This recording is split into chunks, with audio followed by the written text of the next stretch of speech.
اس قوم کے آثار آج تک باقی ہیں۔ مدینہ منورہ کے شمال مغرب میں ان کے گھر موجود ہیں۔ اب یہ علاقہ مدائن صالح کے نام سے مشہور ہے۔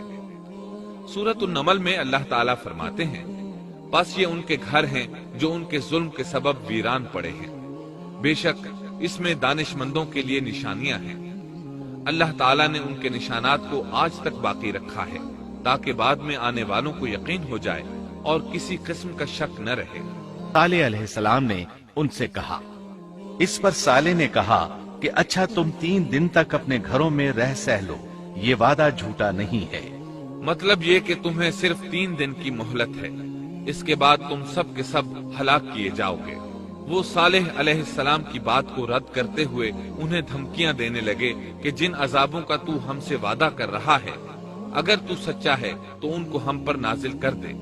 اس کے بعد وہ جمع ہو کر مشورہ کرنے لگے کہ آج رات صالح کو بھی مار ڈالو۔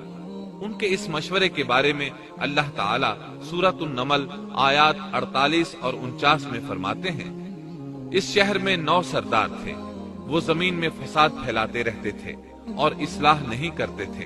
انہوں نے آپس میں بڑی بڑی قسمیں کھا کھا کر عہد کیا کہ رات ہی کو صالح اور اس کے گھر والوں پر چھاپا ماریں گے اور اس کے وارثوں سے صاف کہہ دیں گے کہ ہم اس کے اہل کی ہلاکت کے وقت موجود نہیں تھے اور ہم بالکل سچے ہیں۔ اب یہ لوگ صالح علیہ السلام کے گھر کی طرف چلے۔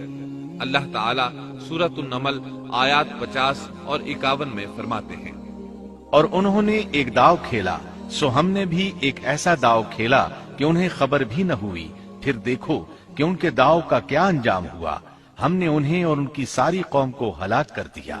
صالح علیہ السلام کا گھر پہاڑ کی بلندی پر تھا۔ یہ فسادی لوگ ابھی اوپر چڑھ رہے تھے کہ زمین حرکت کرنے لگی۔ ایک چٹان اوپر سے لڑھکتی ہوئی آئی اور ان تمام کو پیس کر رکھ دیا۔ ان 9 فسادی لوگوں کی ہلاکت کے ساتھ ہی اللہ کے عذاب کی ابتدا ہو چکی تھی۔ چنانچہ صالح علیہ السلام نے اپنے ساتھیوں کے ساتھ اس بستی کو چھوڑ دیا، یعنی وہ ہجر کے علاقے سے نکل گئے۔ صبح ہوئی تو لوگوں نے ایک عجیب منظر دیکھا۔ قوم سمود کے تمام لوگوں کے چہرے زرد پڑ چکے تھے، وہ سب رونے لگے کیونکہ عذاب کے آثار شروع ہو چکے تھے۔ دوسرے دن تمام لوگوں کے چہرے آگ کی طرح سرخ ہو گئے اور تیسرے دن تمام کے چہرے سیاہ ہو چکے تھے۔ اپنی یہ حالت دیکھ کر سب لوگ رونے اور چیخ پکار کرنے لگے، اپنی قبریں کھودنے لگے۔ اب انہیں یقین ہو چکا تھا کہ عذاب کا وعدہ برحق تھا۔ اللہ تعالیٰ نے انہیں پہلی قوموں کی طرح ایک قسم کا عذاب نہیں دیا تھا، جیسے قوم نوح کو صرف طوفان کے ذریعے ہلاک کیا گیا، قوم عاد کو صرف طوفانی ہوا کے ذریعے ہلاک کیا گیا، لیکن قوم سمود کو اللہ تعالیٰ نے طرح طرح کے عذابوں سے دوچار کیا، اس لیے کہ انہوں نے اپنی مطلوبہ شرط پوری ہونے کے باوجود ایمان قبول نہیں کیا تھا۔ عذاب کی ابتدا زلزلے سے ہوئی، زمین حرکت کرنے لگی، اس کی وجہ سے وہ لوگ اپنے گھروں میں اوندھے کے اوندھے پڑے رہ گئے، ان میں اٹھنے کی طاقت تک نہ رہی۔ پھر آسمان میں سخت کڑاکا ہوا، اس کی ہولناک دہشت انگیز چنگھاڑ نے ان کے بھیجے پھاڑ کر رکھ دیے، ایک ہی لمحے میں ایک ساتھ وہ سب ڈھیر ہو گئے۔ ان کی ہلاکت اور تباہی کو بیان کرتے ہوئے اللہ تعالیٰ سورۃ الذاریات آیات 43 تا 45 میں فرماتے ہیں، اور سمود کے قصے میں بھی عبرت ہے، جب ان سے کہا گیا کہ تم کچھ دن تک فائدہ اٹھا لو، لیکن انہوں نے اپنے رب کے حکم سے سرتابی کی، اس پر انہیں ان کے دیکھتے دیکھتے تیز و تند کڑاکے نے ہلاک کر دیا، پس نہ تو وہ کھڑے ہو سکے اور نہ بدلہ لے سکے۔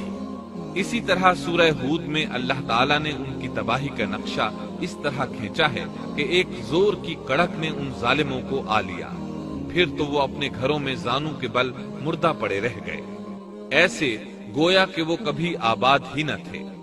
سورۃ القمر میں اللہ نے ان کی رسوائی ان الفاظ میں بیان کی ہے، ہم نے ان پر ایک چیخ بھیجی، پھر وہ ایسے ہو گئے جیسے کانٹوں کی باڑ کا چورا۔ دوسری طرف صالح علیہ السلام اور ان کے ساتھیوں کو اللہ تعالیٰ نے اپنی رحمت سے نجات دی۔ اللہ تعالیٰ سورہ ہود آیت 66 میں فرماتے ہیں، پھر جب ہمارا فرمان آ پہنچا، ہم نے صالح اور ان پر ایمان لانے والوں کو اپنے فضل سے اس سے بچا لیا اور اس دن کی رسوائی سے بھی، یقیناً تیرا پروردگار نہایت توانا اور غالب ہے۔